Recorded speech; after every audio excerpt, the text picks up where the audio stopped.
Welcome to PPL Live. We are here for 5 good minutes of PPL Live, and we have a special guest. We have the new guys on today. The new guys, the Skulls. Yeah. How you doing, man? Pretty good. Good. You're off to an awesome start, 2-0 on the season. You guys look good. You came in an unorthodox way. You were brought in the middle of last season. You took over a terrible team that only won one game last year. You've already doubled your win total this season. No pressure. So, yeah, exactly. No pressure. So tell us about what that process was like, taking over such a bad team. I mean, taking over, bad team, it was kind of fun in the beginning because, it's like, okay, well, what's everyone's trash? Right. Let's see what I can get. Yeah. I was just definitely starting planning for the next year and, just seeing what I could, from where I can go. Okay. And you did make a few moves during the consolation round last year that kind of got my attention. You picked up Aaron Jones, who you ended up keeping, and he's paid big dividends for you. Yeah, he started off kind of slow, but he had a great second game, and I'm glad, that I was actually able to use him. No, awesome. You've been a move maker since you got here, and that's a really big part of winning is being active. Talk to us about the Le'Veon Bell trade. I mean, that took a little bit of guts. Yeah. Trading the number 1 pick instead of going with like a rookie like Josh Jacobs or Sony Michel or something like that. Yeah. You went all in for one of the big fish. Talk to us about why you decided to make the Bell trade. Yeah, I mean, looking at the roster I had last year, that was one of the things I felt I was missing was superstar talent, just a name, Yeah. I had Devontae, but he was coming off an injury, so I had the similar situation. I didn't know what was going to happen with him. Right. I had a bunch of young kids, so I didn't know what's going to happen with them. And Le'Veon, if one man's trash is another man's treasure, and that proved to be, true in this scenario. I think in hindsight, the Argonauts would never say that Le'Veon Bell was anyone's trash. But moving forward, I mean, you look great. He was able to solidify that win for you against the defending Omega Conference champions, the Gaff Attack. So that was a big win for you, a statement win to get you going. What has you most optimistic moving forward? You started 2-0. Yeah. You have a big matchup coming up, but what makes you feel optimistic about the coming stretch of games? Yeah, honestly, the youth I have, I'm pretty happy with a lot of the young guys. Mm-hmm. Ingram is, he's a fringe player. I feel so is Waller. Right. Tyler Boyd. Tyler Boyd's been awesome. He's been awesome. Emmanuel Sanders too. So there's just a bunch of youth that hopefully they can start taking over some positions. Definitely. And gain some ground. Sure, because I mean when I look at it, I mean you've got a lot of depth at a lot of positions. I'm looking at the quarterback spot. I mean you got Dak Prescott and Deshaun Watson. Yeah. I mean good problem to have to choose between two guys with such incredibly high ceilings.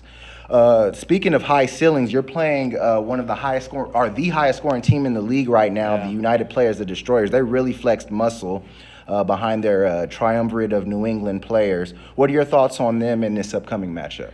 I mean, it'll be a fun matchup to see. I'm not too worried about it. Right now, I think I'm ahead in the predictions and stuff, which is good. But we'll see what happens. I have a look on my side. I feel like I'm on a nice streak. I have the momentum going, so we'll see if I can just keep that, and then just keep going. Definitely. Looks like you're gonna go with Dak this week against that Miami team that Tom Brady had a great week against. So I mean, everything's looking great for you, man. I mean, you did take over such a horrible team. I mean, they went to the Comeback Kids at one point. They went to the Pantheon Cup. Then boo-hooed and took their ball and went home. You picked up the pieces, and now you got this team back at 2-0. So I want to say good luck this week against the United Players, the Destroyers, and good luck in Omega altogether. It's a lot of tough teams in that conference. And thanks for 5 good minutes. All right, man. Thanks. All right.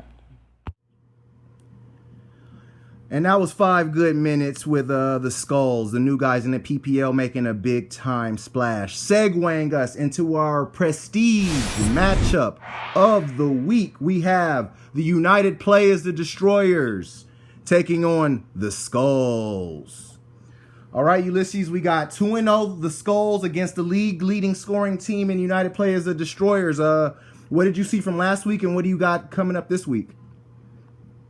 Yeah, I mean, the UP, I mean, really impressed me. You know, I'm one to let feelings be known if Right. they need to be heard. And I'm constantly clowning the United players. I gotta say, like, leaving no doubt, humbling experience. Right. On a few of the guys. But yeah, no, really impressed. I think that Kyler is the new QB, highest scoring team. I think that he's got all the making to make a real run in the Omega Conference this year. And again, that's up to the Skulls. I mean, getting here from where they've been, they really did put a good campaign together. Mm-hmm. Love hearing from ownership, and you know, these guys are just out there having fun. Yeah. Really getting into it. I think that I mean, if I had to pick kind of a sleeper playoff pick for Omega right now, the Skulls are looking pretty impressive. Yeah, I would say they're wide awake. I mean, when I'm looking at the Skulls, I mean, I love the enthusiasm and I love the attention to detail. I mean, these guys are going in to every matchup and they're making the moves. They're not waiting till Friday or Saturday to look at their lineup. These guys are on their lineup, Tuesday morning, waiting to look at what the waiver wire pickup is. This is good new blood in the league, and this guy is really setting himself up well. But I wanted to really get into the United players as destroyers. I mean, we were laughing at this guy's keepers. Derrick Henry, Chris Godwin, Cooper Kupp. We're not laughing anymore. I mean, these guys are coming out. They're making plays. I mean, Godwin, he really set the stage for a Leave No Doubt performance on Thursday. And then you had Cooper Kupp. I mean, he had that touchdown call back, but he was magnificent on that in that game and on that play. I really like the UP as well. I mean, this is a really tough one to pick. I like a lot of the plays for the Skulls, and they're actually projected to win by 12. But I'm going to go the other way, man. I really think that the United players have figured out this scoring system. I mean, the Brady, James White, and the New England defense going up against the Jets, who look terrible. I've got the United players winning this one, 128 to 115. I agree. I got players 118, 114. All right.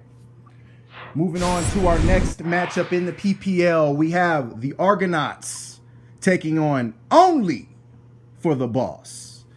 All right, Argo got on the winner's circle this week. They were able to get that big win against the Mean Machine. Only for the Boss still searching for that first win after another heartbreaking loss on a coach in a loss to the Baby Gas team. What do you think about this matchup? I mean, it speaks to the strengths of the Argo here. I mean, the depth is clutch. Losing Breeze last week, still being able to win. Right. When you have a coach loss on Thursday night, and they won comfortably. Right. I thought it was. Mean Machine will get there, but I thought that the Argo stood tough. Really, like, kind of facing 0-2 in the face and struck that card. So, right. Loving it. I think Goff is a good stand-in for Breeze. It's kind of crazy that the implications of Breeze's injury, but I think it's going to least affect the Argo just because they're well positioned. Right. We'll get to the other implications. So, I think the Argo are really in a good spot here. I think they have favorable matchups. Ezekiel Elliott's about to put up 20 in the first half against Miami probably. So it could get real ugly. Looking on other side, the Boss, the fan stuff. I think if this team started to diversify and maybe look at what pieces of this Chiefs team are clutch to them winning a title, right, they can really make the moves. They're going to struggle this week, though, and I've got the Argo leaving no doubt this week, 156-108. Oh wow! That's a very very high projection there. I'm gonna agree with you that I think the Argonauts are going to win, but I had a little bit of a different take on last week. I thought Only for the Boss fought pretty hard in that matchup. Stephon Diggs had a touchdown call back that was killer. I thought Calvin Ridley showed out on Sunday night, and Travis Kelce and Mahomes, they still had done their thing. So the Boss is putting up a fight. Last year these were matchups that he would just get blown out of.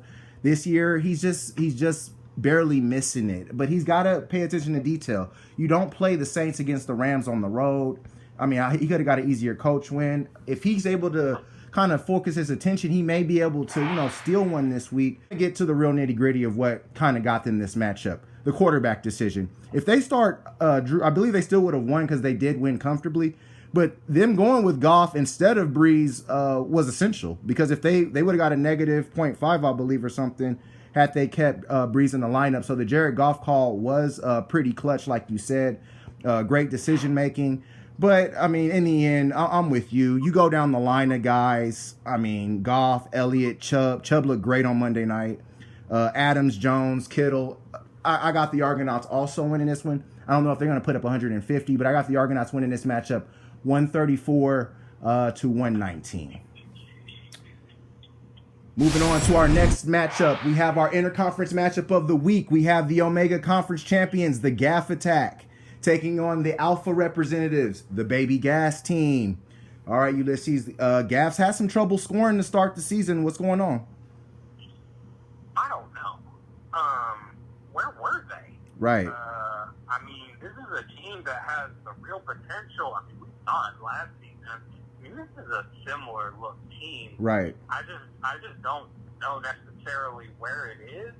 I mean, you look at what happened last week. I mean, you have those weeks where your intangibles just kill you.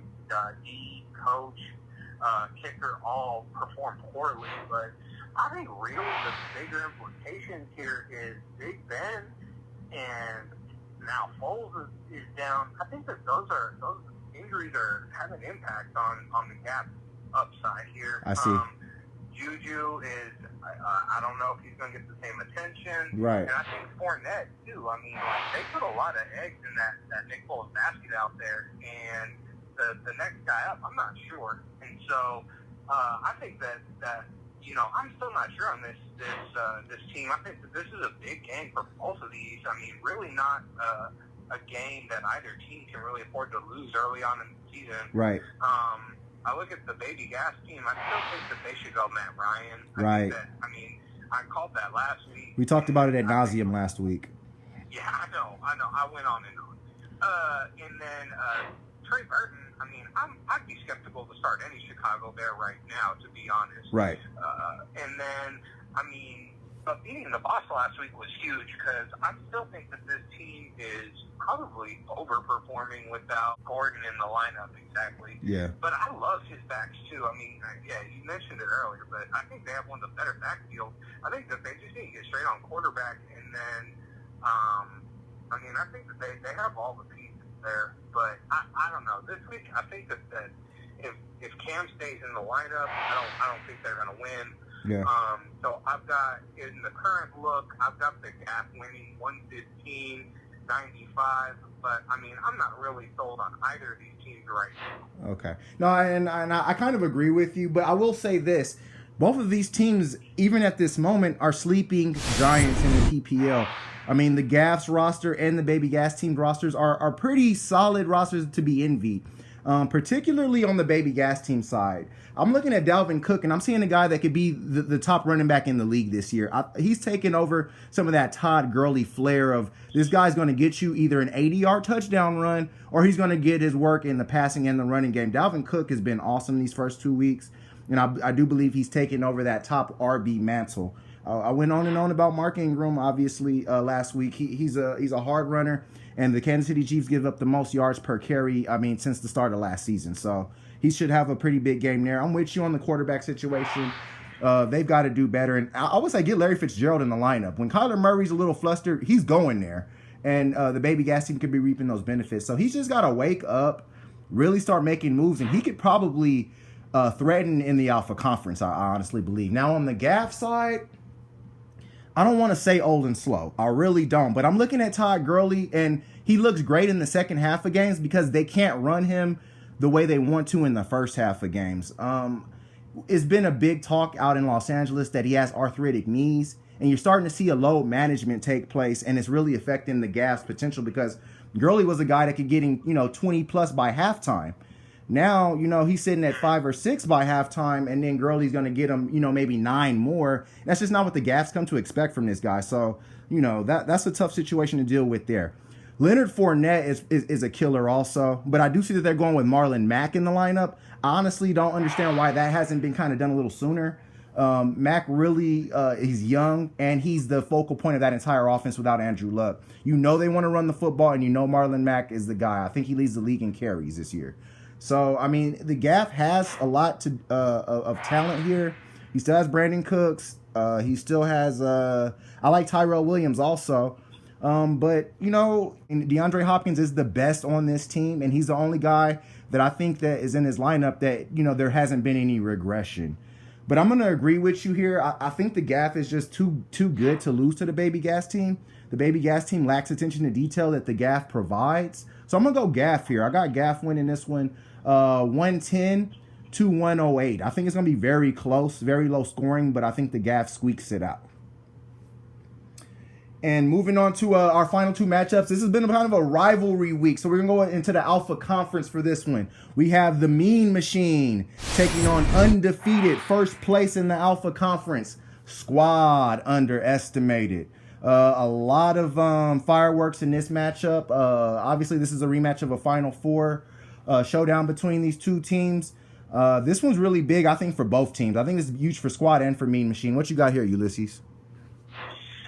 Yeah, I mean, just want to open it up. Mad props to Squad. I mean, this is a team that beat the Argo and Patty's Twins, to open a season, impressive. Right. I think that they are going to, we saw last week, Christian McCaffrey can be the number one back in the league. Right. He's got that skill set, but they need to find what's going on with Cam. I think that there's a couple of vulnerabilities, I'll say, right now. I think that the QB play is suspect on this team. If I was the Squad, he's got the kind of lineup where he could, really make a move and get a marquee quarterback on this league. Yeah. This team. I think that there's no stopping him. Is there any concern? I have a quick question for you, Ulysses. Is there any concern that he might be sliding back into that fan stuff? We saw the Jimmy G pickup. We saw the 49er D pickup. Remember, this was he kind of broke out of that shell, and that's when he started to have success. Let's hope he's not regressing. Well, yeah, but the Niners have gotten better since that happened. So, you can get away with a player or two. My bigger concern would be that you've got two Niners and you've got two Baltimore guys, you've got two New England guys. So, I see. But you look at the matchups, I expect San Francisco to ball out on Pittsburgh. Okay. Without Big Ben. I expect Baltimore to upset KC in KC. And New England's going to do work against the Jets. So, I think that this is a week that Squad continues to do well, to dominate. And I'll say right now, the Machine disappointed me. Oh, wow. You have a team, basically taking a coach on Thursday night is disrespectful from what I saw that Argo's trying to do. We're going to go up on you on some bullshit. Right. And so he fucked up on that, and you didn't make him pay. And it's just upsetting. He lost a very winnable game. I look at this matchup right here, and honestly, the thing that I want to address is we're going to learn a lot about Alvin Kamara. Okay. With Drew Brees down. We're going to learn if Alvin can carry this team because this guy, was really going to be a top 5 back this season. Right. And without Drew, I'm not sure if he's the same running back. We're going to learn. We're going to learn what Kamara's real value is, not just to the Saints, but really to Machine here. Right. I don't think he has the kind of depth that losing a player of that value would bring. So I've got the Mean Machine losing this week. I've got Squad opening up 3-0, going 140 to 112. Okay, I'm gonna have to completely go the other way on this one as I'm looking at this matchup. While I do agree that the Niners are better, the jury's still out a little bit on Jimmy G. They really dominated that Cincinnati game because of their running game. I think they ran for over 200 yards, and Jimmy G's able to take advantage off of play action. I don't hate the ad because obviously they lost Big Ben for the season, but I thought that it was a more of a reflex move on their part. But in the end, they have such a strong roster. I think that they're going to do just fine. When I think about what you said about the Mean Machine,